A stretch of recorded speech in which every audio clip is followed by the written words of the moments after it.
جی اس وقت ہم موجود ہیں جنن کاغا کی جو درگاہ ہے، درگاہ بی بی سکینہ علیہ السلام، جو کہ ہر سال یہاں پہلی سفر کو آپ یہ دیکھ سکتے ہیں نصب کیا جاتا ہے علم مولا عباس مولا غازی کا، جو کہ اس مجلس کو آج فیضان ہر سال برپا کرتے ہیں. اور یہاں پر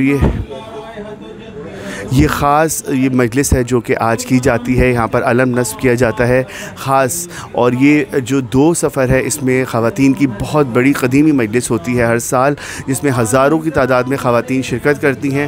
منت و مرادوں کا سلسلہ ہے. یہ وہ خاص درگاہ ہے جہاں سے کوئی خالی ہاتھ نہیں جاتا. یہ درگاہ جو ہے خاص بی بی سکینہ سے منسوب ہے، اور اس درگاہ میں آپ جب اس درگاہ کو دیکھیں گے تو آپ کو لگے گا کہ آپ شام میں بی بی کی درگاہ بی بی کے روضے میں موجود ہیں. یہ ایک ایسا خوبصورت منظر ہے کہ میں ابھی آپ کو اندر چل کے دکھاؤں گا کہ آپ دیکھیں گے تو آپ کے رونگٹے بھی کھڑے ہوں گے کہ ہم واقعی میں اس وقت بی بی سکینہ کے روضے میں پہنچے ہوئے ہیں، کیونکہ یہ خاص وہ درگاہ بنوائی گئی ہے، اسی جگہ سے بنوائی گئی ہے جہاں سے شام کی وہ زیارت، شام کی وہ درگاہ میں ذریعہ مبارک بی بی سکینہ کے حرم میں لگی ہوئی ہے. بالکل اس کی کاپی انہوں نے یہاں اس کو بنوایا ہے. اور ماشاءاللہ سے عزا خانہ بہت ہی خوبصورت ہے. آپ دیکھیں ابھی میں آپ کو عزا خانے کی بھی زیارت کرواتا ہوں.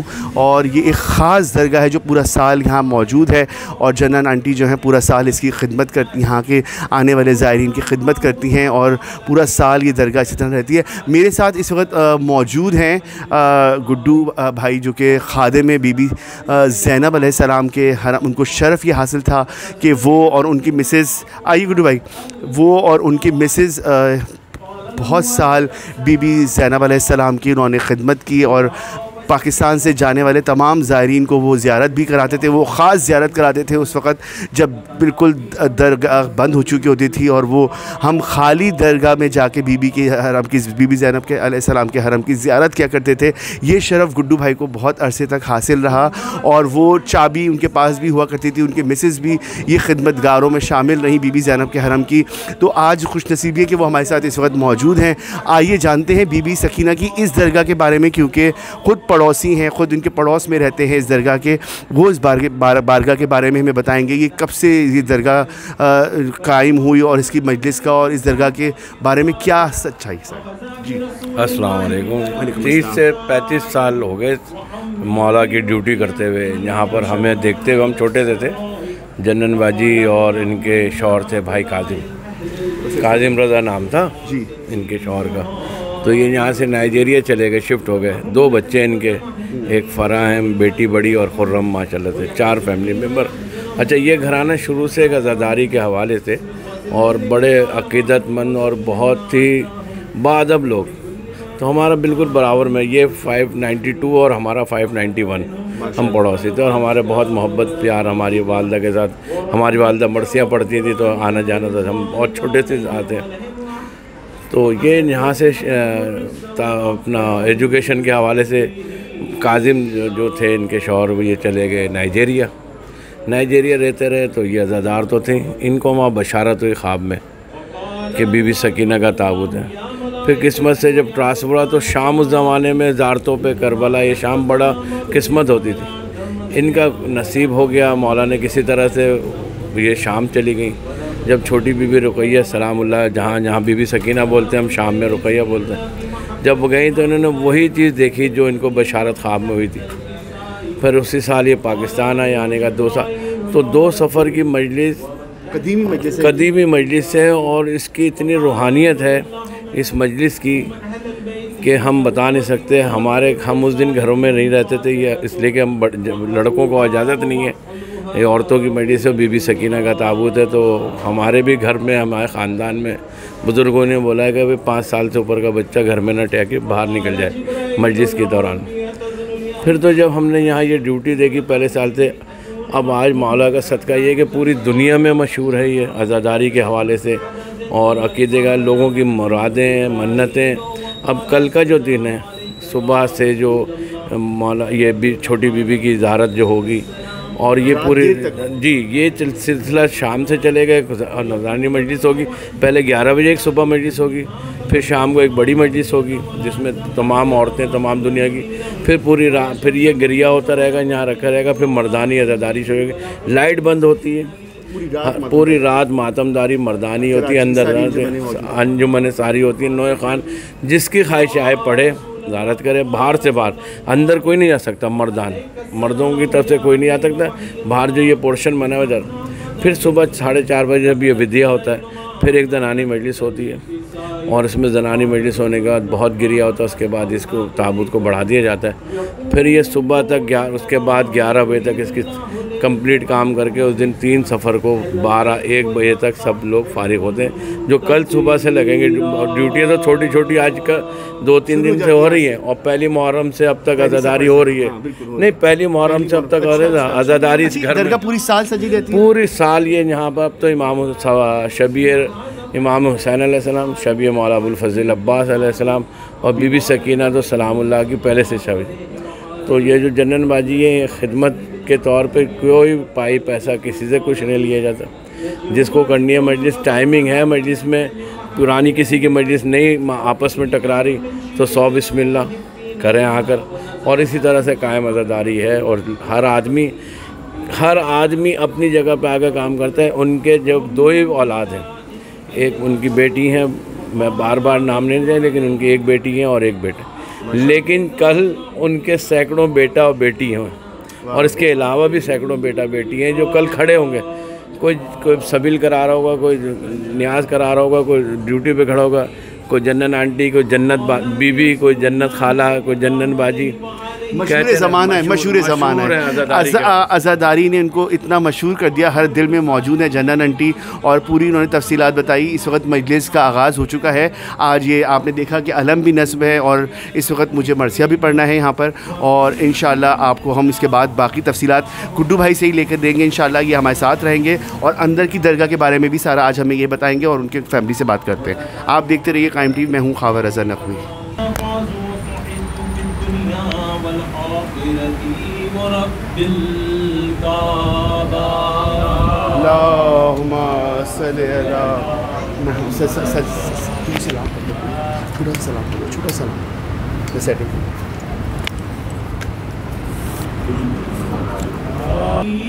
کا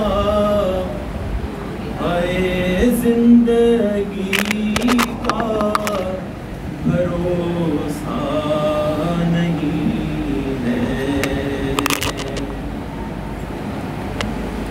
آؤ رو لے شہ کربلا کو, زندگی کا اے زندگی کا بھروسہ نہیں ہے. جو بھی گرتا ہے اس غم میں آنسو, کوئی بیکار جاتا نہیں ہے. آؤ رو لے شہ کربلا کو,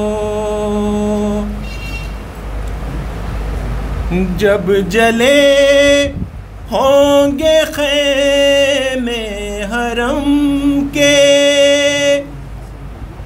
جب چھنی ہوں گی سر سے ردائیں, جب جلے ہوں گے خیمے حرم کے, جب چھنی ہوں گی سر سے ردائیں,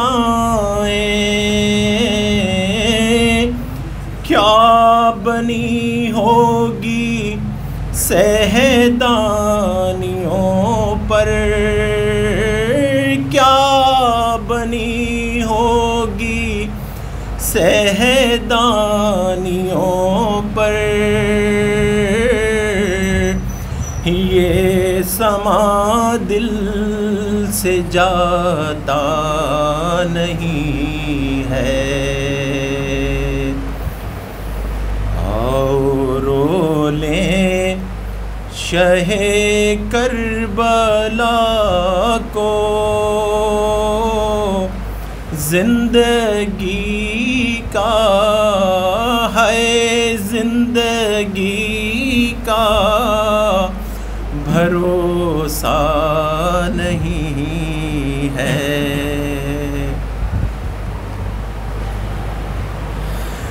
بحر تعظیم اٹھو اے اکبر،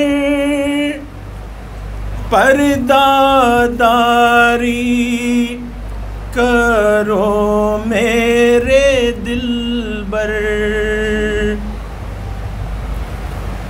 بحر تعظیم اٹھو اے اکبر،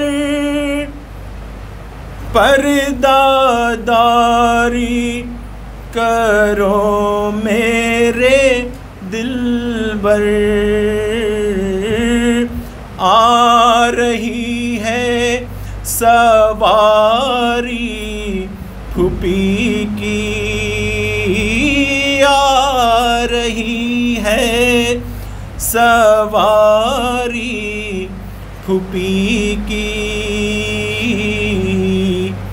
جس کا کوئی سہارا نہیں ہے. کربلا میں جو جائے گی زینب، بھائی کو کیا بتائے گی زینب.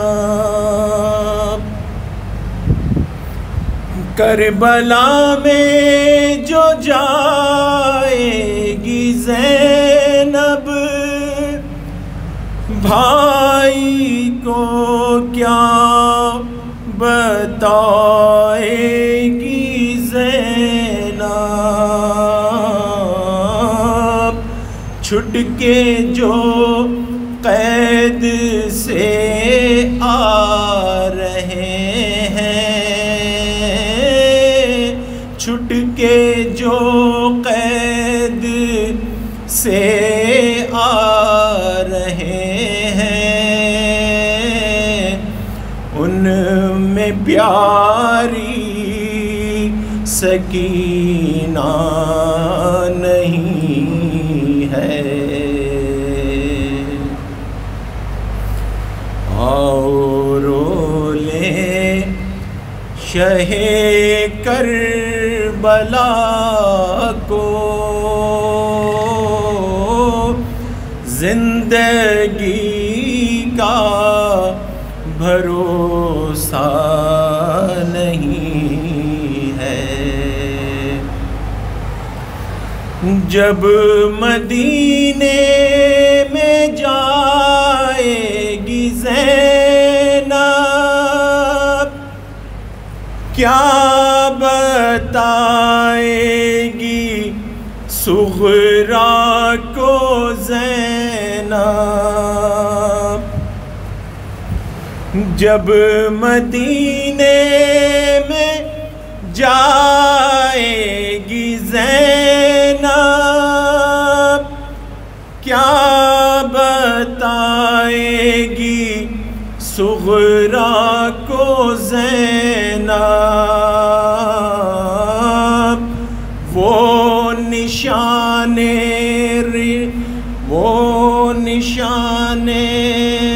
رسیوں کے، وہ نشان بازوؤں پہ رسیوں کے،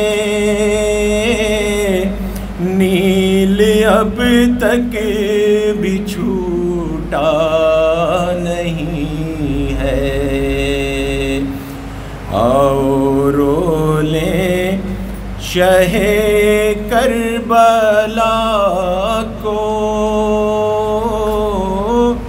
زندگی کا بھروسہ نہیں ہے، جو بھی گرتا ہے اس غم میں آنسو،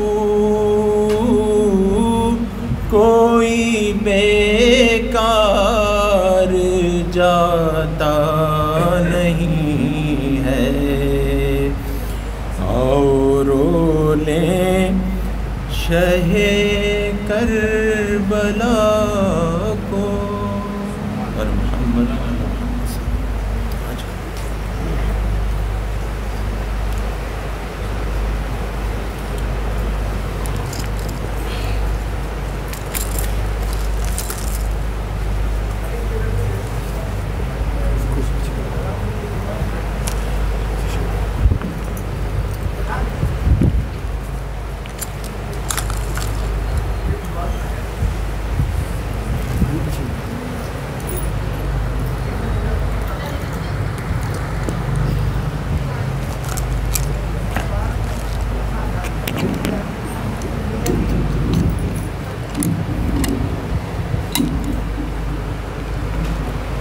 بل محمد و آل محمد صلوات اللہم صلی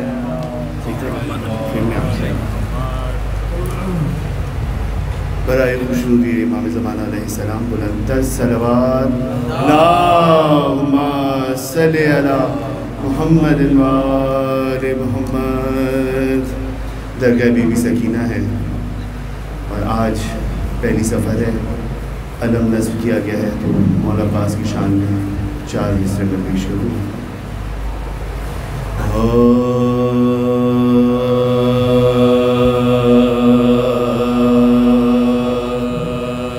حضرت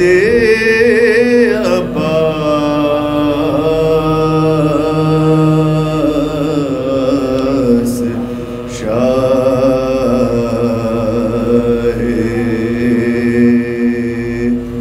لافتہ کی شیر ہے حضرت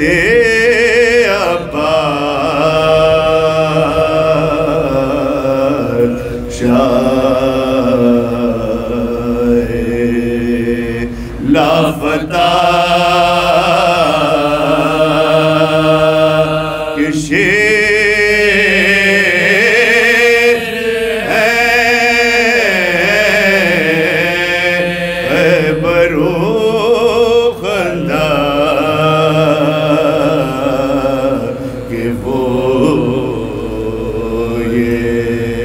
کربلا کی شیر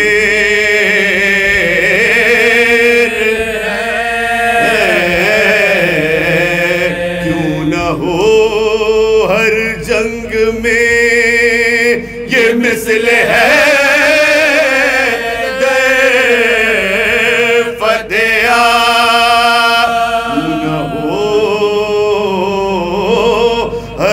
جنگ میں یہ مثل ہے فتح، اور وہ خدا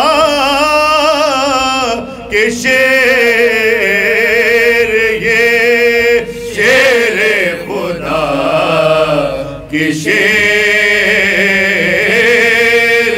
ہے۔ درود پڑھیے محمد صلی اللہ علیہ وسلم۔ حضرت عباس شاہ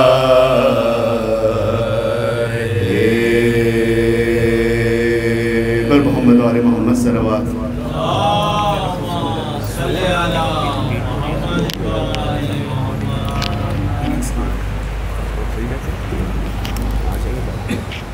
مولا عباس کی شان میں 4 میں سے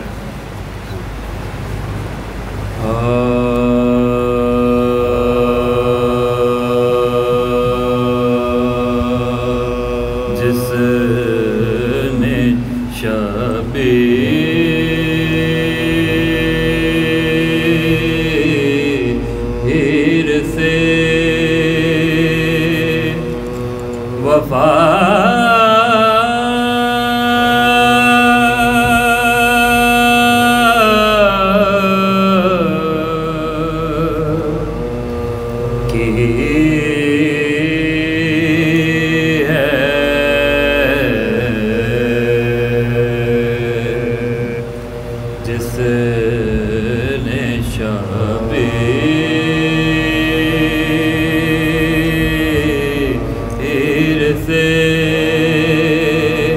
وفا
جتنی عباس نے ادا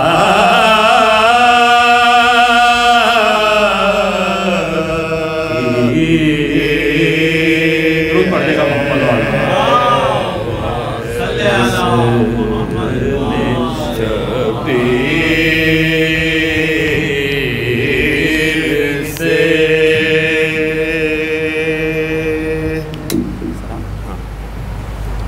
ایک بار درود پڑھ دے گا محمد و آل محمد پہ اللہم صلی علی محمد و آل محمد.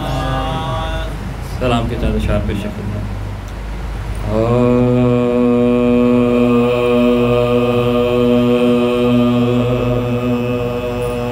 یہ زیب دیتا تھا کہنا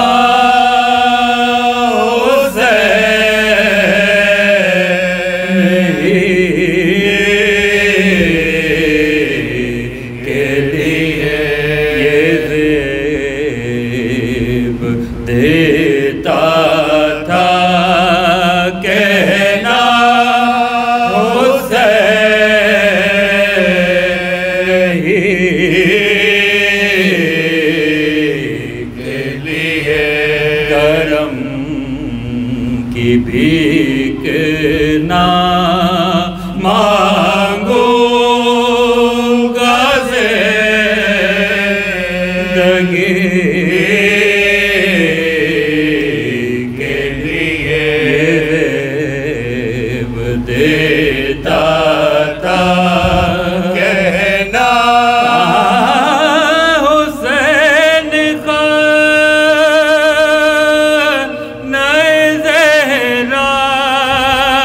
میں آپ کیا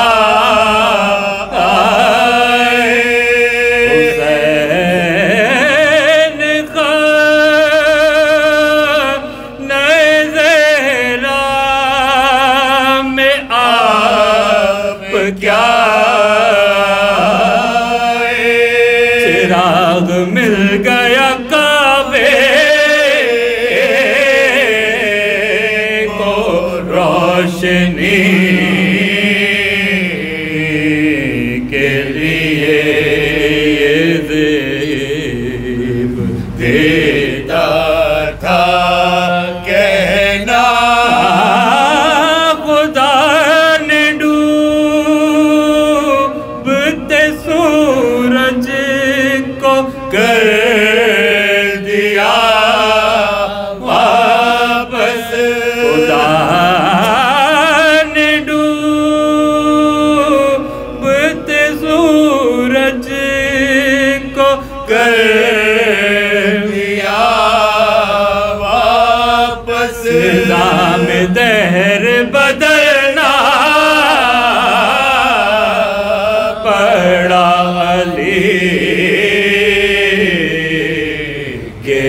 لیے یہ زیب دیتا تھا کہنا غم حسین میں اشکوں کے بہ گئے دریا زمانہ اتنا نہ رویا کبھی کسی کے لیے زمانہ اتنا نہ رویا کبھی کسی کے لیے جوان بیٹے کی میت اٹھا رہے حسین جوان بیٹے کی میت اٹھا رہے ہیں حسین خدا یہ وقت نہ لائے کبھی کسی کے لیے یہ زیب دیتا تھا کہنا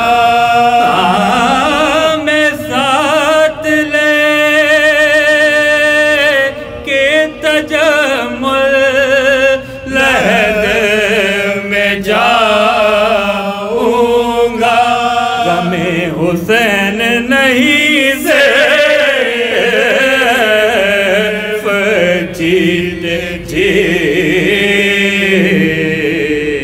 کے لیے یہ زیب دیتا تھا کہنا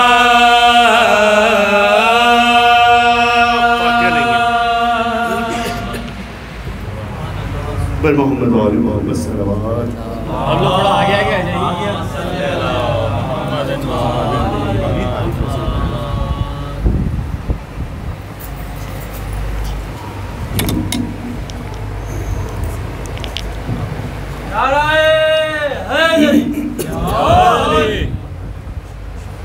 بی بی سکینہ کی یہ درگاہ ہے اور شہادت کے حوالے سے ایام شروع ہو چکے ہیں.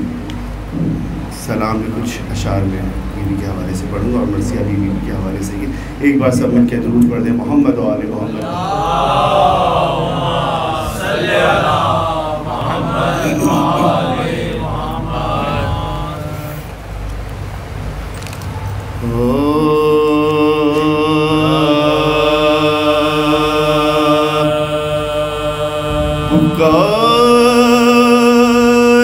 پکاری رو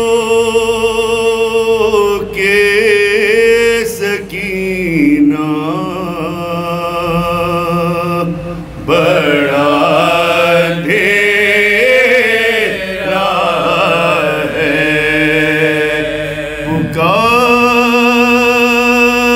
پکاری رو کے سکینہ بڑا اندھیرا ہے دکھائی کچھ نہیں دیتا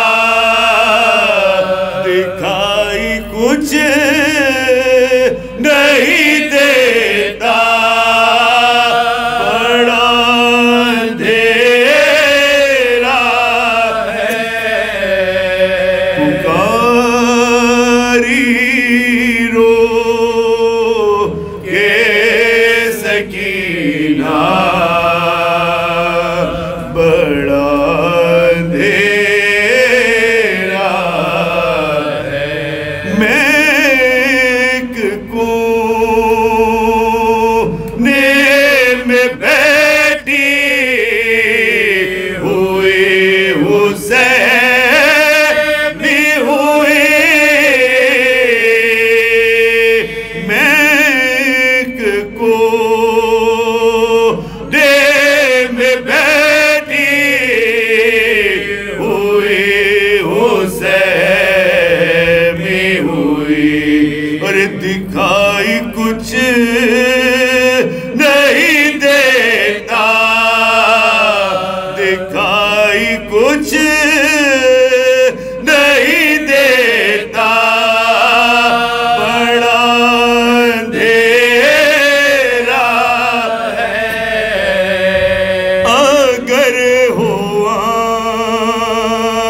جہاں میں قید ہوں بابا، جہاں میں قید ہوں بابا، بڑا اندھیرا ہے،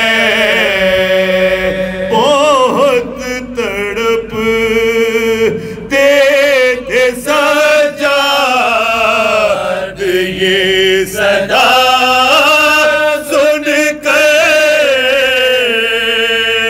بہت تڑپتے تھے سجاد یہ صدا سن کر، اور بہن بلاتی ہے بھیا، بہن بلاتی ہے بھیا، بڑا اندھیرا ہے، کوئی چراغ جلانے نہ آ سکا،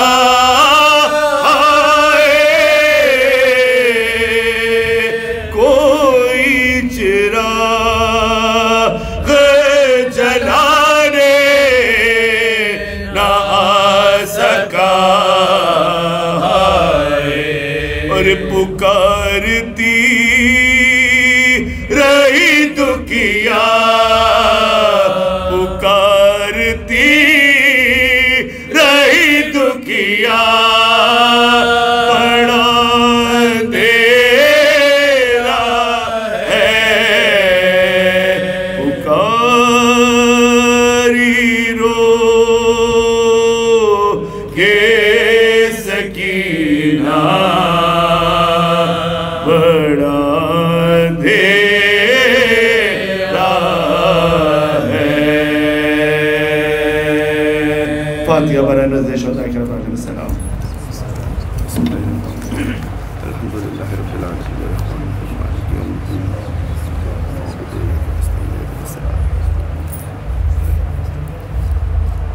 صراط الذین انعمت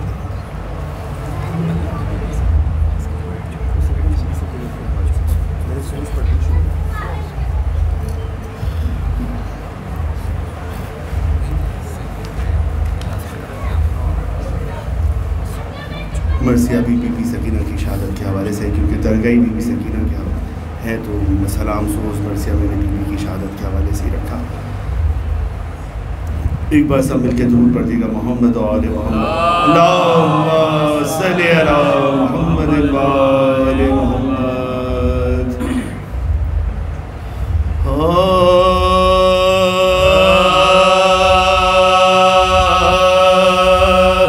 زندہ میں جب کہ دختر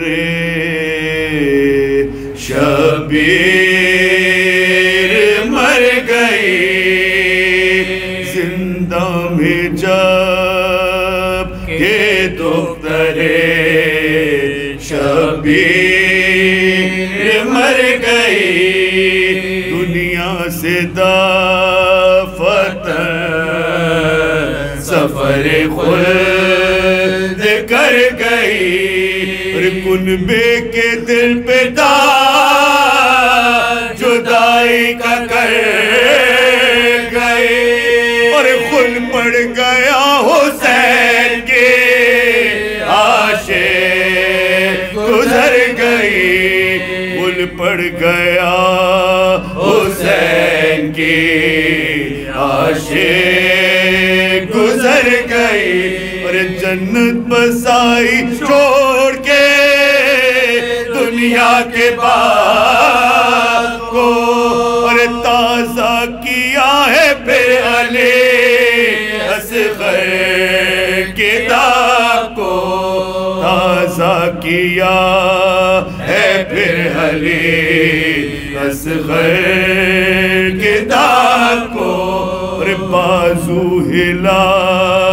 کے بانوے ناشاد نے کہا، اور بی بی پدر کہ سر سے اٹھاؤ تو سر ذرا، اور باتیں ابھی تو کرتی تھی آنسو بہا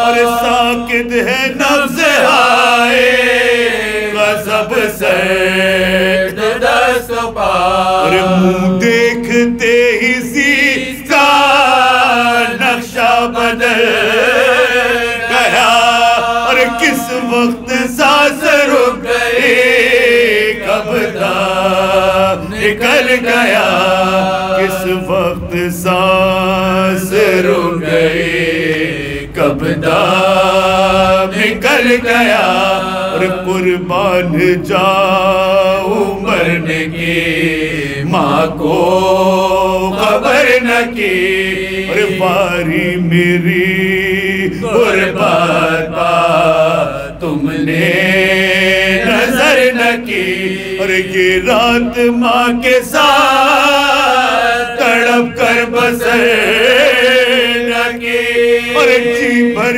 کے بھی زیارت روح پدر نہ کی، اور چوتھے برس میں ہائے سدھاری جہاں سے، اور دکھ قید کے نہ اٹھ سکے رانی سی جان سے، دکھ قید کے نہ اٹھ سکے ننھی سی جان سے، اور ماں صدقے جائے تڑپتی تھی شام سے، اور روٹھی ہوئی تھی مادر ناشاد کام سے، اور مر کر ملی حسین علیہ السلام سے، اور بی بی کہو گلے ہوئے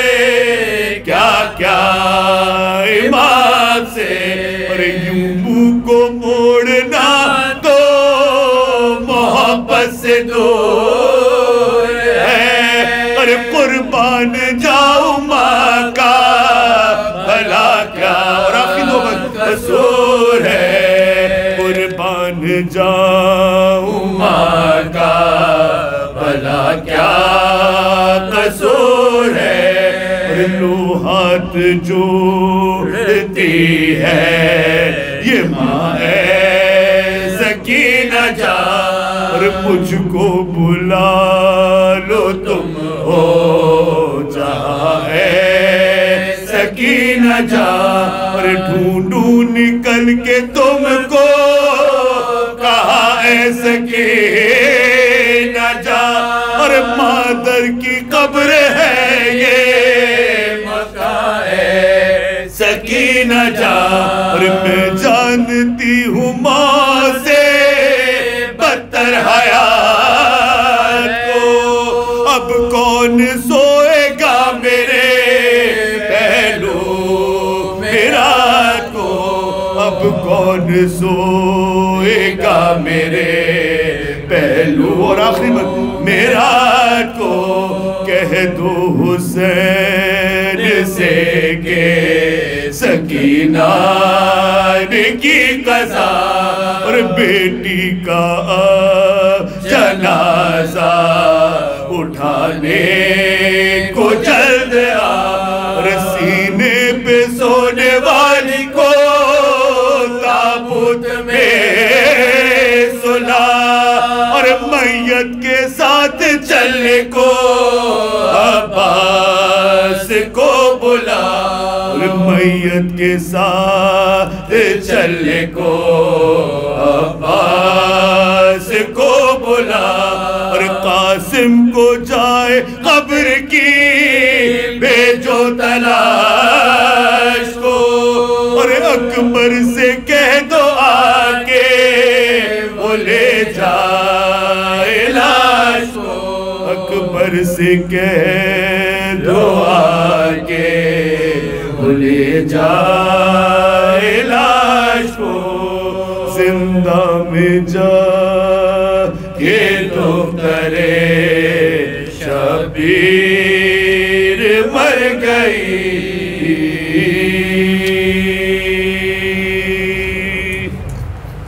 پر محمد اور محمد صلوات.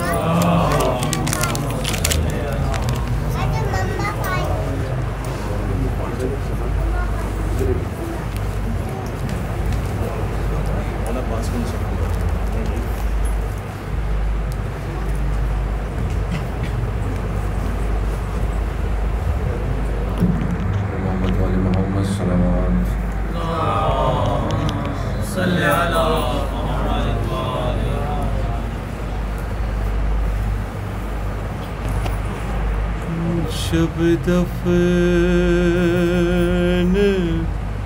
کرنے آئے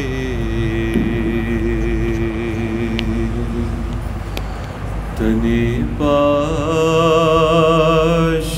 پاش کو عابد پکارے دیکھ کے غازی کی لاش کو چچا میں آپ کی تربت بنانے آیا ہوں. سکینہ اب بھی ہے پیاسی بتانے آیا ہوں. چچا میں آپ کی تربت بنانے آیا ہوں. حرم کو چھوڑ کے کوفے سے آ رہا ہوں چچا بتا گئے ہیں تمہاری وصیتیں بابا وہیں ہو قبر چھدا تھا جہاں پہ مشرقی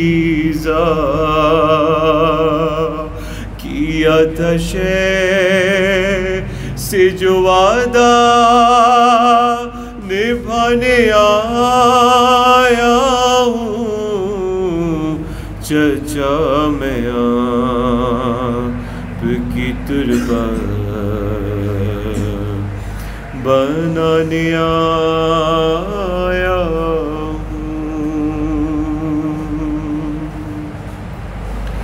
سکینہ راہ میں ناقے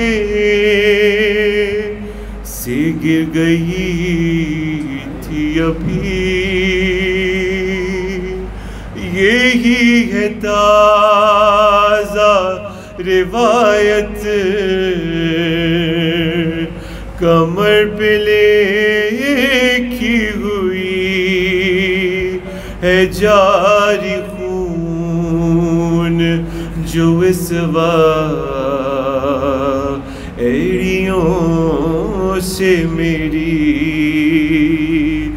لہیں سے کھا کہ ابھی تازیانے آیا ہوں. چچا میں آپ کی تربت بنانے آیا ہوں. لائن بچ کے گوہر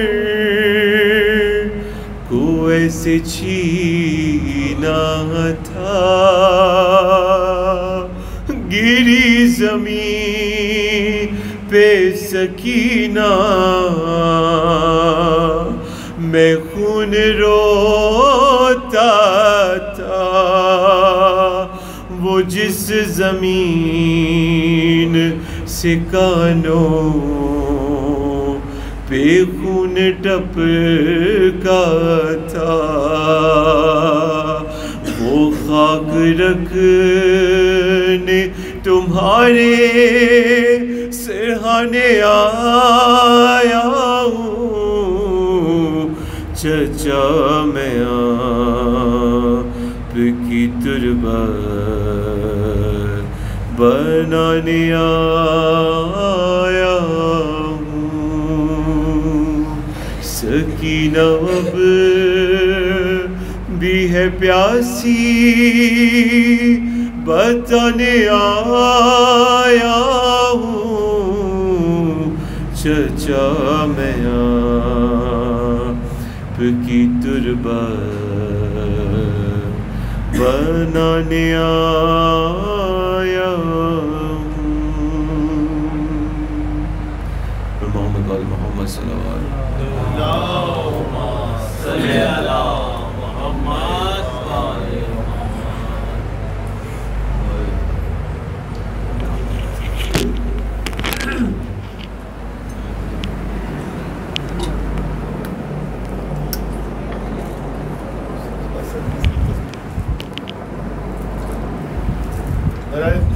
امام زمانہ علیہ السلام بلند تر صلوات۔ اللہم صلی علی محمد وآل محمد۔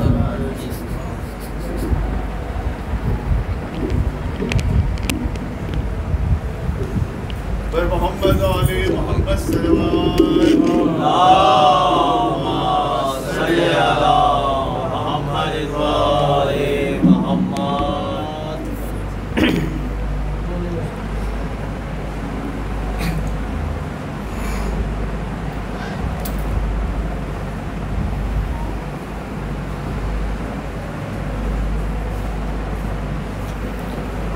رحم اللہ من قرأ الفاتحہ۔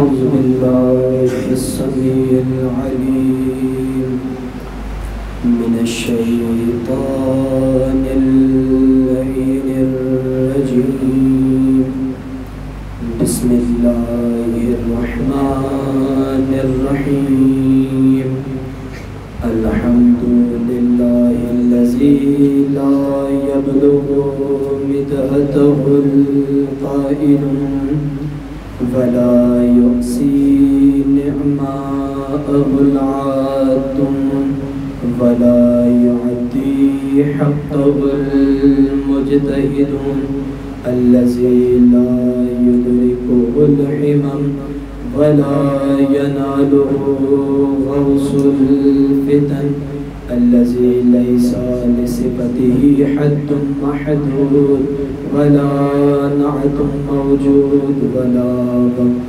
معدود ولا أجل ممدود، فترى الخلائق بقدرته ونشر الرياح برحمته، ثم الصلاة والسلام والتحية والإكرام الرسول المسدد المصطفى الأمجد والمحمود الأحمد، حبيب قلوبنا وطبيب نفوسنا، مولى ومولى الثقلين، جد الحسن والحسين، آني أبي القاسم محمد،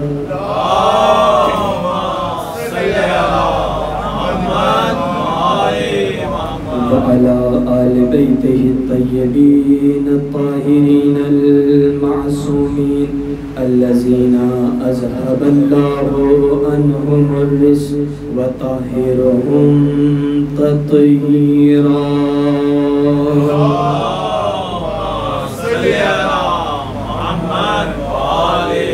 واللعنة على أعدائهم أجمعين من عان إلى قيام يوم الدين. أما بعد فقد قال الله سبحانه وتعالى في محكم كتابه المجيد والفرقان الحميد وقوله الحق. بسم الله الرحمن الرحيم. إنا هديناه السبيل إما شاكرا وإما كفورا. صلوات.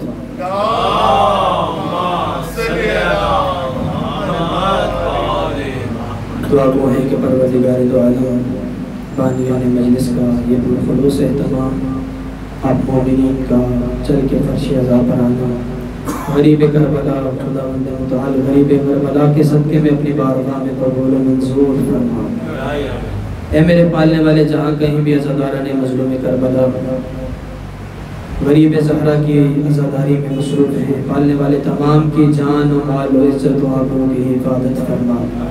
کریم اللہ تجھے واسطہ ہے امام حسین کی مظلومیت کا، جو مومنین اس وقت سلام میں متاثرین ہیں، کریم اللہ تمام کی مشکل کشائی فرما. کریم اللہ اس فرش عزا کے حقیقی وارث امام زمانہ کے ظہور میں تعجیل فرما. تمام دعاؤں کی قبولیت کے لیے بآواز بلند صلوات.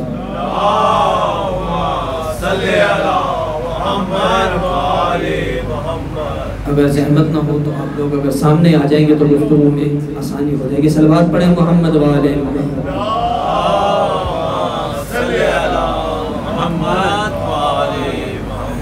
عزیزان محترم، سامعین کرام، انوار دانش، عزاداران مظلوم کربلا، اپنی کم علمی کے مکمل اعتراف کے ساتھ پر باب العلم سے ملنے والی خیرات پر مکمل اعتماد کے ساتھ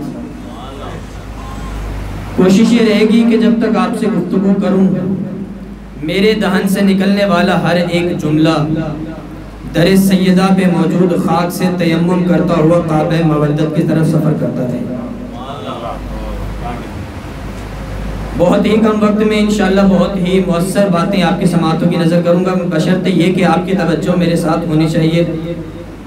میرے دہن سے نکلنے والا ہر ایک جملہ در سیدہ پہ موجود خاک سے تیمم کرتا ہوا کعبہ مودت کی طرف سفر کرتا رہے اور بارگاہ خداوندی میں جا کر اتنا مقرب ہو جائے، اتنا قبول ہو جائے کہ ایک نور کی شکل اختیار کر لے اور وہاں نور بن کر نازل ہو اور آپ کے قلوب میں آ کے اس طرح ٹھہر جائے کہ آپ کے دل کی زمین کو ایسا ہموار کر دے کہ مجھے مودت کے 5، 12، 14 بیج بونے میں آسانی ہو جائے. توجہ عزیزان محترم، یہ فرش عزا، یہ مجلس ایک ایسا مقام ہے جس پر مومن آتا نہیں ہے، لایا جاتا ہے. توجہ کیوں؟ کیونکہ یہ فرش عزا ایک ایسے عبادت ہے کہ جس پہ مومن آنے کے بعد ایک وقت میں 5 عبادتیں کرتا ہے. توجہ کچھ کہنا چاہ رہا ہوں، انسان کوئی بھی عبادت کرتا ہے، کوئی بھی عمل انجام دیتا ہے تو اسے ایک وقت میں فقط ایک عبادت کا ثواب ملتا ہے. ایسا ہی ہے کیا؟ میرا عقیدہ درست ہے؟ نماز پڑھتا ہے تو فقط نماز کا ثواب ملتا ہے، روزے کا نہیں. جب روزہ رکھتا ہے تو فقط روزے کا ثواب ملتا ہے، حج کا نہیں. جب حج پر جاتا ہے تو فقط حج کا ثواب ملتا ہے. جب زکوٰۃ اور خمس دیتا ہے تو زکوٰۃ کا ثواب ملتا ہے. جب جہاد فی سبیل اللہ کرتا ہے اور جہاد کرنے کے بعد شہید ہو جاتا ہے تب بھی فقط شہادت کا ہی ثواب ملتا ہے. لیکن اس روئے زمین پہ ایک ایسی عبادت ہے کہ جس پہ مومن آنے کے بعد ایک وقت میں 5 عبادتیں کرتا ہے.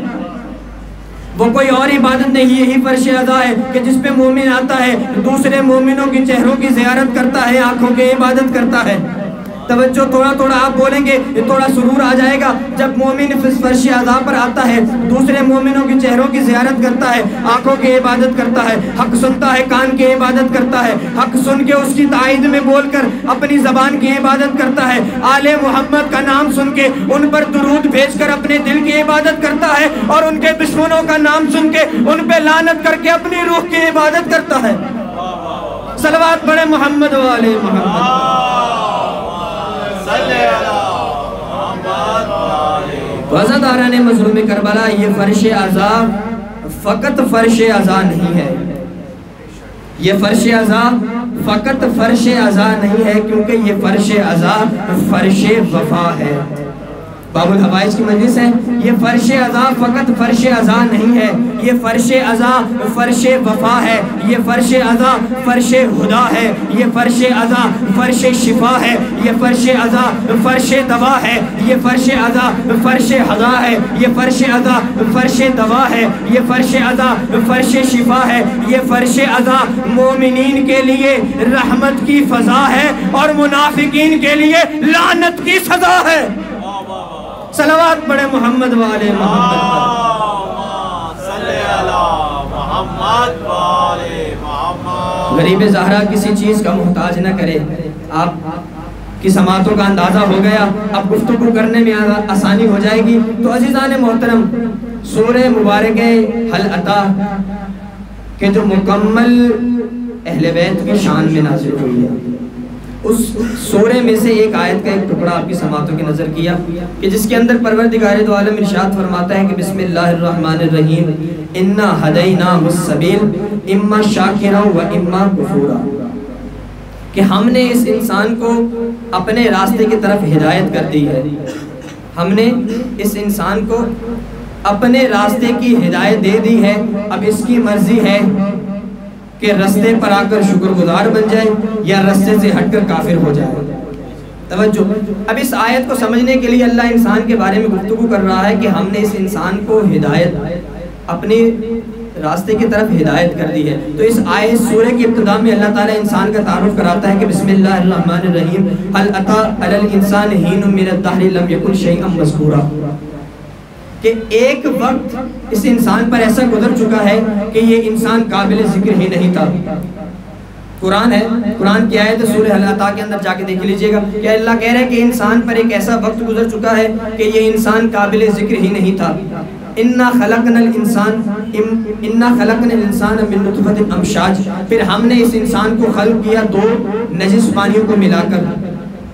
بسات دیکھیں انسان کی، اللہ کیا کہہ رہے ہیں کہ ہم نے اس انسان کو خلق کیا ہے دو نجس پانی کو ملا کر۔ کیوں خلق کیا ہے؟ نبتلیہ، تاکہ ہم اس کا امتحان لے سکیں۔ اب سوال کرنے کا حق رکھتا ہوں کہ اے پالنے والے، تو انسان کو نجس چیز سے پیدا کر رہا ہے اور پیدا کرتے ہی ایک مطالبہ کر رہا ہے کہ وَنَبْتَلِيهِ، ہم اس سے امتحان لینا چاہتے تھے اس لیے ہم نے اس کو پیدا کیا۔ تو عجب نہیں ہے کہ پروردگار عالم کہے کہ آیت کو ادھورا مت پڑھو، آیت کو ادھورا مت پڑھو، اگلی آیت بھی ان مومنین کو سناؤ کہ ہم نے کیوں اس سے مطالبہ کیا ہے کہ ہم اس کا امتحان لینا چاہتے ہیں۔ تو اللہ کہتا ہے نبتلیہ فجعلناہ سمیعا بصیرا، کہ ہم اس انسان کا امتحان تو لینا چاہتے ہیں لیکن امتحان لینے سے پہلے سماعت اور بصارت جیسی دو طاقتوں سے ہم نے انسان کو نوازا ہے۔ توجہ، یہ ہے قرآن کی آیات کہ اللہ تعالیٰ کہہ رہا ہے کہ بھئی ہم نے انسان کو خلق کیا تو نجس پانی سے، پھر ہم نے خلق کرنے کے بعد سماعت اور بصارت جیسی دو طاقتیں انسان کو دی، یعنی انسان سننے والا بھی ہے اور انسان دیکھنے والا بھی ہے۔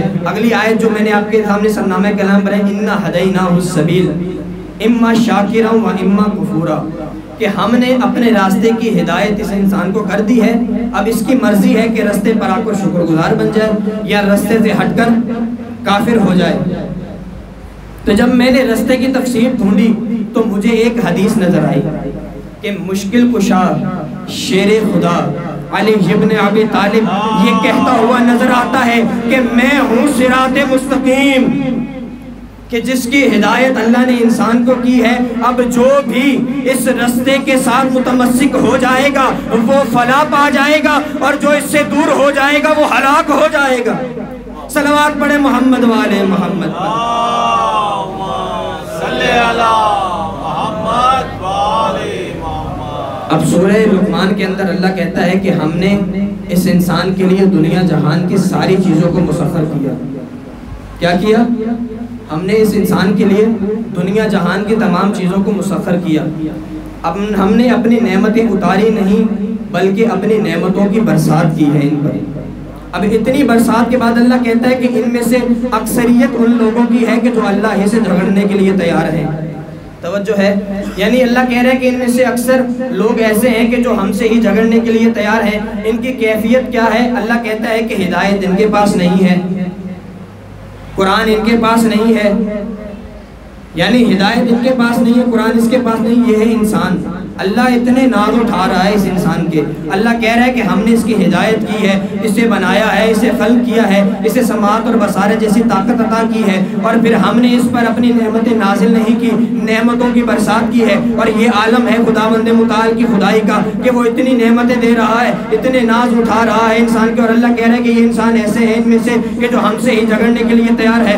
ہدایت ان کے پاس نہیں ہے، قرآن ان کے پاس نہیں ہے، علم ان کے پاس نہیں ہے۔ عزیزان محترم، ایک مثال کے ذریعے آپ کے سامعات کو نظر کرنا چاہوں گا کہ انسان کی کیفیت یہ ہے کہ اگر یہ انسان کسی انسان سے ناراض ہو جائے تو عزیزان محترم منانا مشکل ہو جاتا ہے۔ اس سے جا کر یہ کہا جائے کہ جس انسان سے تم ناراض ہوئے ہو وہ انسان مر گیا، لیکن یہ انسان مان کے نہیں دے رہا ہے۔ یہ ہے عبد کی کیفیت، یہ ہے عبد کی کیفیت۔ اگر ناراض ہو جائے تو منانا مشکل ہو جاتا ہے۔ تو اب تو اپنے خدا کو پہچانو کہ اگر راضی ہونے پر آتا ہے تو آنسو کے ایک قطرے پر راضی ہو جاتا ہے۔ ابھی بھی اگر کسی کو سمجھ نہیں آیا تو جملہ اس کے حوالے کر رہا ہوں کہ اس پروردگار تو عالم کو پہچانیے کہ اگر راضی ہونے پر آتا ہے تو شکر کے ایک سجدے پر راضی ہو جاتا ہے۔ اسی لیے تو امیر کائنات دعائے کمیل کے اندر یہ ارشاد فرماتے ہیں کہ یا سری الرضا، اے بہت جلد راضی ہو جانے والے، یعنی اے وہ پروردگار بہت جلد راضی ہو جانے والے۔ اب سیلاب کا زمانہ ہے، لوگ متاثر ہیں، لوگ کیا کہہ رہے ہیں کہ بھئی لوگوں کی مدد کیجئے۔ اب جو بندے خدا اللہ کی راہ میں خرچ کرتا ہو، رات کی تاریکی میں اس کے گھر پر جا کے دستک کیجئے، کیا کہے گا کہ بھئی مانا کہ میں اللہ کی راہ میں خرچ کرتا ہوں لیکن یہ کوئی ٹائم ہے، رات کے اس پیر تم میری نیند میں بخل ہو گئے ہو، میری نیند خراب کرنے کے لیے یہاں آ گئے ہو، جاؤ صبح آنا پھر صبح دیکھیں گے۔ یہ ہے عبد کی کیفیت کہ اگر رات کی تاریکی میں اس کے پاس سوال لے کر جاؤ گے تو بھگا دے گا، تو پھر اس کے دروازے پر کیوں نہیں جاتے کہ جس کے لیے یہ آواز آتی ہے کہ الہی بابک مفتوح للسائلین، اے وہ پروردگار جب دنیا جہان کے سارے دروازے بند ہو جاتے ہیں تو تیرے بندوں کے لیے تیرا دروازہ تب بھی کھلا رہتا ہے۔ اے وہ پروردگار جو اب تک خاموش ہے، اس کی سماعتوں کو بیدار کرنے کے لیے جملہ کہنے جا رہا ہوں کہ اے وہ پروردگار الہی بابک مفتوح للسائلین، اے وہ پروردگار کہ جب دنیا جہان کے سارے دروازے بند ہو جاتے ہیں تو تیرے بندوں کے لیے تیرا دروازہ تب بھی کھلا رہتا ہے۔ کیا مجھے اپنی بیدار قوم کو اب بھی بتانا پڑے گا کہ اس کے دروازے کون سے دروازے ہیں؟ صلوات پڑھیں محمد والے محمد۔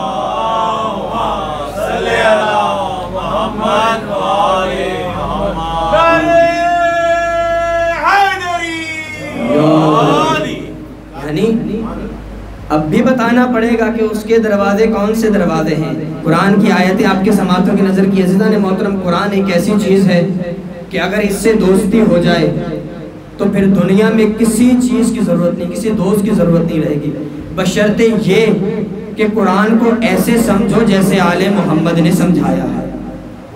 جب قرآن کو ایسے سمجھیں گے کہ جیسے آل محمد نے سمجھایا ہے تو پھر پتا چلے گا کہ اللہ کے آل محمد کون ہے اور آل محمد کا اللہ کون ہے۔ صلوات پڑھیں محمد والے محمد۔ صلی اللہ محمد والے محمد۔ عزیزان محترم، پھر اللہ کہتا ہے کہ ہم نے اس انسان کو بنایا کیسے ہے۔ سورہ نور کے اندر اللہ کہتا ہے کہ ہم نے اس انسان کو نطفہ بنا کر رحم مادر میں منتقل کیا، پھر وہاں ہم نے اسے گوشت کا لوتھڑا بنایا، پھر گوشت کے لوتھڑے میں ہڈیاں اگائیں، پھر ہڈیوں پہ پھر ہم نے گوشت چڑھایا، اور پھر جب ہم نے اس کی ہڈیوں پہ پھر گوشت چڑھایا، پھر تخلیق کے ایک عظیم مراحل سے گزارنے کے بعد اللہ کہتا ہے فَتَبَارَكَ اللَّهُ أَحْسَنُ الْخَالِقِينَ کہ کتنا بابرکت ہے وہ ذات، کتنا بابرکت ہے وہ اللہ کے جو اس انداز سے خلق کرتا ہے۔ عزیزان محترم توجہ ہے، صلوات پڑھیں محمد والے محمد۔ صلی اللہ محمد والے محمد۔ یہ ہے انسان کہ جسے اللہ نے اس طرح خلق کیا ہے۔ کیوں خلق کیا ہے؟ اللہ کہتا ہے کہ انی ما خلقت الجن والانس الا لیعبدون، کہ ہم نے اس انسان اور جنوں کو خلق نہیں کیا مگر اپنی عبادت کے لیے۔ یعنی انسان کی تخلیق کا مقصد کیا ہوا؟ عبادت۔ یعنی انسان کو اللہ نے کس لیے پیدا کیا ہے؟ عبادت کے لیے. یعنی اب انسان کیا اللہ یہ چاہتا ہے کہ انسان سارا دن ساری رات اللہ کی عبادت میں مصروف رہے؟ کیا ایسا اللہ ہم سے مطالبہ کرتا ہے کہ دن رات کوئی کام نہ کریں، صرف اور صرف اللہ کی عبادت کرتے رہیں، سجدے میں جھکے رہیں، رکوع میں جھکے رہیں یا قیام کرتے رہیں؟ کیا اللہ یہ مطالبہ کرتا ہے؟ تو نہیں عزیزان محترم. جب اس آیت کی تفسیر کو دیکھا تو تفسیر کہتی ہے یعرفون، یعنی عبادت سے مراد معرفت ہے. یعنی ہمیں تمہیں اس لیے پیدا کیا ہے تاکہ تم ہماری معرفت حاصل کرو. یعنی مقصد کیا ہو گیا؟ عبادت تو ہے لیکن عبادت کے پیچھے جو مین مقصد ہے وہ ہے معرفت. اور پھر جسے معرفت کی ضرورت ہو تو پھر اسے اس دروازے پر آنا پڑتا ہے کہ یہی دروازے ہیں کہ جو معرفت کی اس درجے پر فائز ہیں کہ جن کے ذریعے سے معرفت ملتی ہے. توجہ ہے. اسی لیے تو ہم دعائے معرفت جب پڑھتے ہیں تو کہتے ہیں کہ الہی عرفنی نفسا، اے پالنے والے مجھے اپنی معرفت عطا کر. اے پالنے والے اگر تو نے اپنی معرفت عطا نہ کی تو لم عارف نبیک، تو میں تیرے نبی کو نہیں پہچان پاؤں گا. اللہم عرفنی رسولک، اے پالنے والے اپنے رسول حق کی معرفت عطا کر. اور اگر تو نے اپنے رسول کی معرفت نہ دی تو لم عارف امامک، لم عارف حجتک، تو میں تیری حجت کو نہیں پہچان پاؤں گا. اللہم عرفنی حجتک، اے پالنے والے اپنی حجت کی معرفت عطا کر. لم عارف حجتک، اور اگر تو نے اپنی حجت کی معرفت نہ عطا کی زللت عن دینک، تو میں دین سے گمراہ ہو جاؤں گا. تو اب پتہ چلا کہ جب ہم معرفت نہ حاصل کریں تو کیا ہوگا؟ ہم دین سے گمراہ ہو جائیں گے.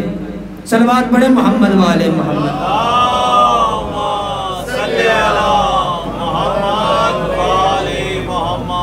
عزیزان محترم، عبادت، اب عبادت کی ایک میں جھلک آپ کو دکھاتا ہوں کہ مسجد کے اندر نبیوں کا سردار نبی اور عبادتوں میں سے عظیم عبادت نماز میں مشغول ہے. واقعی آپ کا سنا ہوئے لیکن اس کو جملوں میں ڈھال کے آپ کی سماعتوں کی نظر کرنے جا رہا ہوں کہ نبیوں کا سردار نبی اور عبادتوں میں سے عظیم ترین عبادت میں مشغول ہے، اور پھر عبادت کے عظیم ترین رکن میں موجود ہے. رسول سجدے میں ہیں اور کریم کربلا آتے ہیں اور آ کر نانا کی پشت پر سوار ہو جاتے ہیں. توجہ ہے عزیزان محترم، نانا کی پشت پر سوار ہو جاتے ہیں. اب رسول کے پاس دو ہی صورتیں ہیں، یا حسین اتار دیں نماز جاری رکھیں، یا نماز توڑ دیں اور حسین کو لے لیں. توجہ ہے عزیزان محترم، اب رسول کے پاس دو ہی صورتیں ہیں، یا تو نماز توڑ کر حسین کو لے لیں یا حسین کو اتار کر نماز جاری رکھیں. اب میں نہیں آپ بتلائیں گے کیا رسول نے نماز توڑی؟ کیا رسول نے نماز توڑی؟ کیا رسول نے حسین اتارا؟ کیا رسول نے نماز توڑی؟ کیا رسول نے حسین کو اتارا؟ تو بس عزیزان محترم یہی اعتدال محمد عربی تھا. قیامت تک کے لیے تمام لوگوں کو یہ پیغام دے دیا کہ قیامت تک کے لیے میں تمہیں یہ پیغام دینے جا رہا ہوں کہ کبھی بھی حسین کے لیے نماز کو نہ چھوڑنا اور نہ کبھی نماز کے لیے حسین کو چھوڑنا. عزیزان محترم یہ ہے نبی خدا کہ جو ہمیں پیغام دے رہا ہے کہ نماز کے لیے کبھی حسین کو نہ چھوڑنا اور نہ کبھی حسین کے لیے نماز کو چھوڑنا. صلوات پڑھیں محمد والے محمد.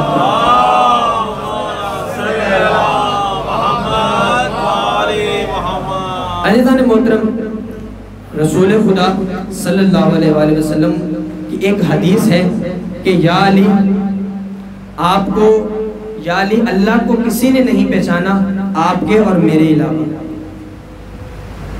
اور یا علی مجھے کسی نے نہیں پہچانا آپ کے اور اللہ کے علاوہ، اور یا علی آپ کو کسی نے نہیں پہچانا میرے اور اللہ کے علاوہ. اب جب میں نے یہ حدیث پڑھی تو اس حدیث کے ذیل میں ایک روایت تھی، وہ آپ کی سماعتوں کی نظر کرنا چاہ رہا ہوں. اگر بیدار ہے تو صلوات پڑھیں محمد والے محمد.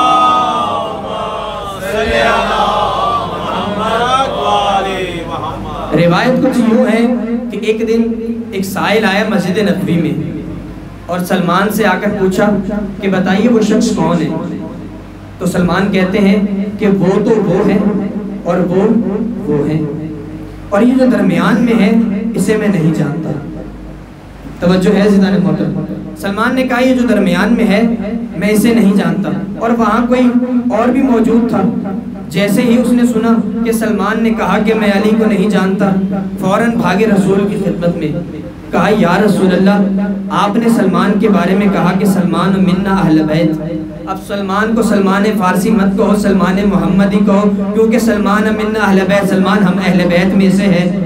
آپ نے یہ ارشاد فرمایا سلمان کے لیے، اور سلمان نے مسجد نبوی میں کھڑے ہو کر جھوٹ بولا.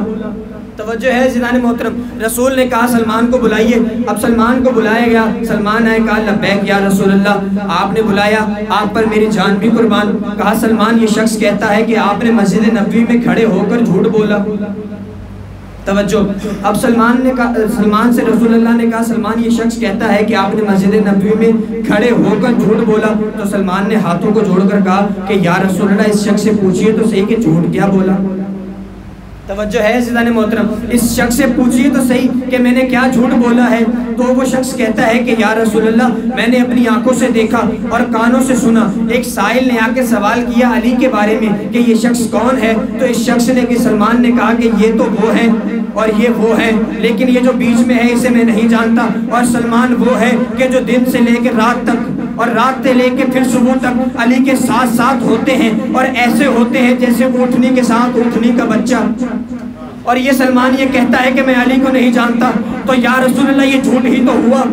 اب رسول نے مسکرا کے سلمان کی طرف دیکھا. کہا سلمان اب تم ہی اس شخص کو سمجھاؤ کہ تم نے ایسا کیوں کہا کہ تم علی کو نہیں جانتے. اب سلمان نے کہا یا رسول اللہ مجھے معاف کیجئے گا، مجھے پتہ نہیں کہ اس شخص کو وہ حدیث یاد ہے کہ نہیں کہ جس میں آپ نے یہ فرمایا ہے کہ یا علی اللہ کو کسی نے نہیں پہچانا آپ کے اور میرے علاوہ، اور مجھے کسی نے نہیں پہچانا اللہ اور آپ کے علاوہ، اور علی کو کسی نے نہیں پہچانا میرے اور اللہ کے علاوہ. تو بس یا رسول اللہ اس حدیث کی ذیل میں نے اس شخص سے کہا کہ میں علی کو نہیں جانتا، کیونکہ نہ تو میں اللہ ہوں اور نہ میں آپ.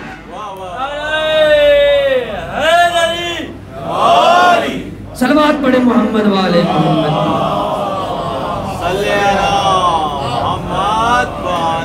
یہ ہے شیر خدا کہ جس کے لیے معرفت انسان کے بس کی بات ہی نہیں ہے. اب اس علی نے بھی کسی علی کو مانگا ہے، یعنی علی نے جلی سے علی کو مانگا. اب کربلا میں 3 ہستیاں ہیں کہ جنہیں دعا کے ذریعے حاصل کیا گیا ہے. خداوند متعال نے کہا نا کہ ادعونی استجب لکم، کہ تم مجھ سے مانگو میں تمہاری پکار پہ لبیک کہوں گا، میں تمہاری دعاؤں کو قبول کروں گا. کون کہہ رہا ہے؟ خالق دو جہان. کوئی عام شخص یہ نہیں کہہ رہا، کوئی وزیر اعظم نہیں کہہ رہا، کوئی پرائم منسٹر نہیں کہہ رہا کہ آپ مجھ سے مانگو، مجھ سے مطالبے کرو، اپنے مطالبے کی فہرست تیار کرو، ہم پورا کریں گے، پھر بعد میں مکر جائیں. لیکن خالق دو جہان کہہ رہا ہے کہ ادعونی استجب لکم. اور پھر قرآن ایسا ہے کہ ان کا عمل پہلے ہوتا ہے، قرآن کی آیتیں بعد میں آتی ہیں. توجہ ہے عزیزان محترم. اب علی مانگنے جا رہے ہیں اللہ سے، یعنی اب ایک عام عبد، ایک عام بندہ بن کر مانگے. توجہ ہے عزیزان محترم. ایک بندہ اس خالق سے بندہ بن کر مانگے تو وہ خدا اتنا عطا کرتا ہے کہ اس کے وہم و گمان میں نہیں ہوتا.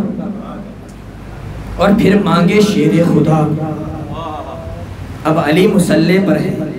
ایک دعا کی علی نے کہ اے پالنے والے مجھے ایک بیٹا عطا کر. کون علی؟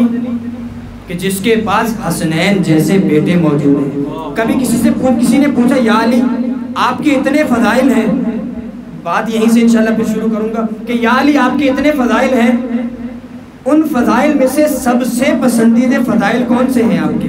کہا میرے 3 فضائل ہیں جو مجھے سب سے زیادہ پسند ہیں. کہا یا علی وہ کون سے ہیں؟ کہا کہ جیسا سسر میرا ہے دنیا میں کسی کا نہیں ہے، یعنی خاتم الانبیاء وہ نبی میرا سسر ہے کہ جس کے لیے اللہ نے کہا ہے کہ رحمت للعالمین وما ارسلناک الا رحمت للعالمین. اے رسول ہم نے تمہیں نہیں بھیجا مگر رحمت بنا کر، یعنی پورے جہان کی رحمت میرا سسر ہے. یہ فضیلت مجھے سب سے زیادہ پسند ہے. کہا یا علی دوسری فضیلت کون سی ہے؟ کہا کہ سب کی خواتین عظمت والی ہوں گی، لیکن جو میری خاتون ہے اس کے لیے یہ ہے کہ سیدۃ النساء العالمین، کہ وہ جنت کی نساء عورتوں کی سردار ہے۔ اور میرا تیسرا فضائل کہ جو مجھے سب سے زیادہ پسند ہے وہ یہ ہے کہ جیسے خدا نے بیٹے مجھے عطا کیے ہیں کسی اور کو عطا نہیں کیے، کہ جس کے لیے رسول نے کہا ہے کہ حسن و حسین جوانان جنت کے سردار ہیں۔ اب وہ علی اللہ سے بیٹا مانگ رہا ہے، توجہ ہے عزیزان محترم، کیا کہہ رہا ہے کہ پالنے والے مجھے ایک بیٹا عطا کر جو ہو بہو میری شبیہ ہو۔ یعنی کیا کہہ رہا ہے میرا مشکل کشا مولا؟ کیا کہتے ہیں کہ اے پالنے والے مجھے ایک ایسا بیٹا عطا کر کہ جو ہو بہو میری شبیہ ہو، صورت میں بھی مجھ جیسا ہو، سیرت میں بھی مجھ جیسا ہو۔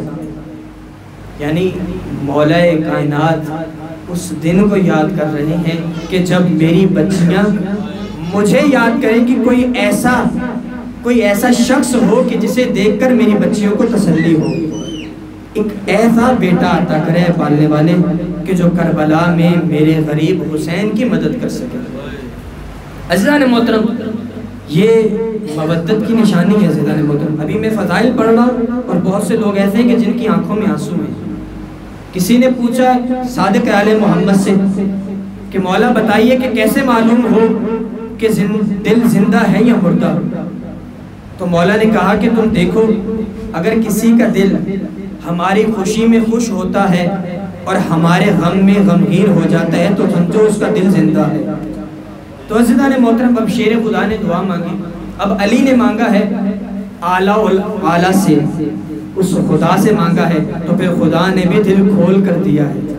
ایسا شیر دیا ہے کہ جس کا نام حیدر کرار نے عباس رکھا ہے۔ عزیزان محترم، عربی کے اندر جو ہے وہ اسد، لفظ اسد مطلقاً شیر کو کہتے ہیں، اور شیر کی مختلف حالات ہیں۔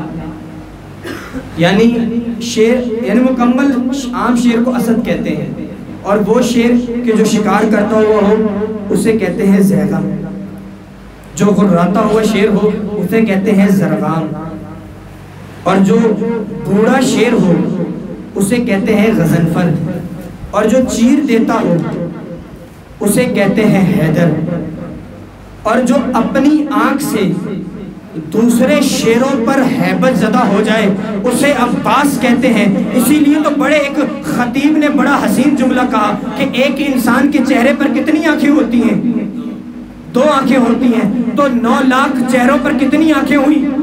18 لاکھ آنکھیں۔ یعنی اب جو کربلا شب عاشور میں 18 لاکھ آنکھوں سے نیند کو چھین لے اسے عباس کہتے ہیں۔ صلوات پڑھے محمد والے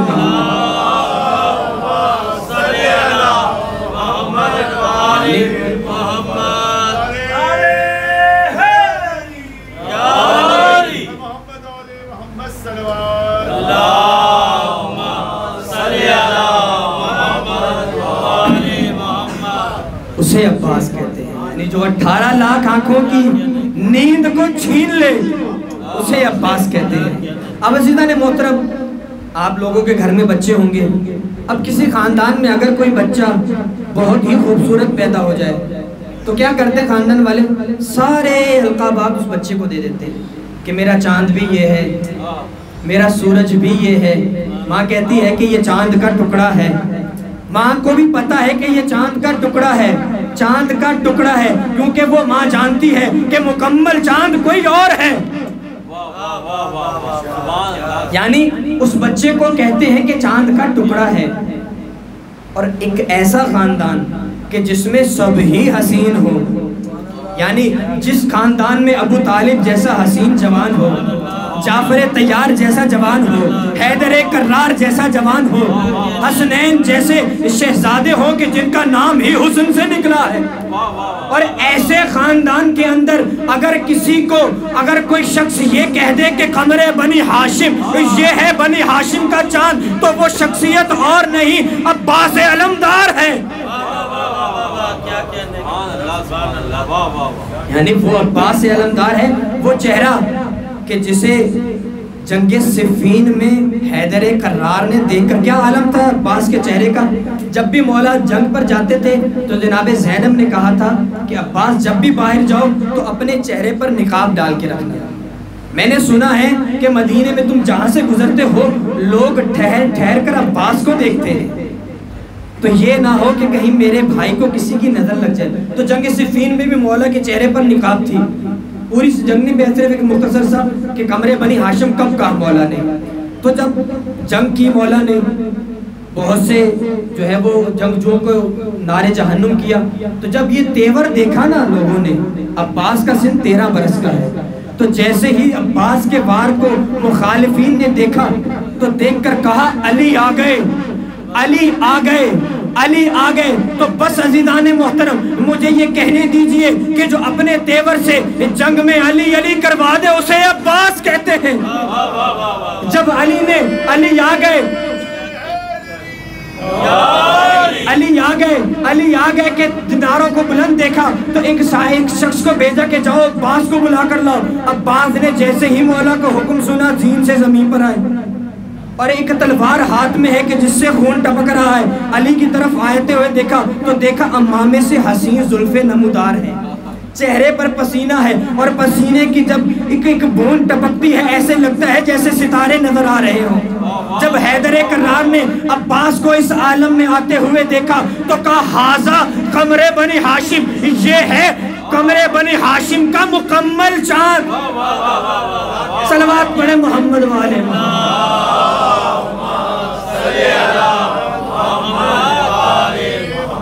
عزیزان محترم. عباس وفا کا علم بردار ہے. ایک دن جناب زینب کبریٰ اور جناب ام کلثوم عباس کے دونوں ہاتھوں کو تھام کر صحن میں چل رہی تھی.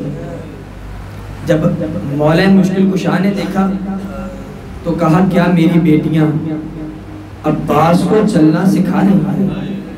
کہا نہیں بابا جان، ہم عباس کو چلنا نہیں سکھا رہے، عباس جیسے بھائی کے سائے میں چلنا سیکھ رہی ہیں. اجرکم اللہ. آج پہلی سفر ہے نا، اسیران شام کے دربار پہنچ گئے. کس عالم میں ہے کہ ایک رسی ہے 12 گلے ہیں. عزیزان محترم مصائب سننے کا نام نہیں ہے، مصائب احساس کا نام ہے. جب محسوس کریں گے خود کو اس عالم میں لے جائیں گے تو پھر وہ آنسو کا رزق بھی ملے گا کہ جسے حسین کہتے ہیں کہ تمہارے آنسوؤں کو میری ماں فاطمہ زہرا اپنے رومال میں لے کر میرے زخموں کا مرہم بناتی ہے. اجرکم اللہ. یہ قافلہ پہلی سفر کو شام کے دربار پہنچتا ہے. کہا جاتا ہے کہ اس قافلے کو آج رات یہی ٹھہرایا جائے. ایک رسی ہے، 12 گلے ہیں اور سب سے آگے ایک ننھی سی شہزادی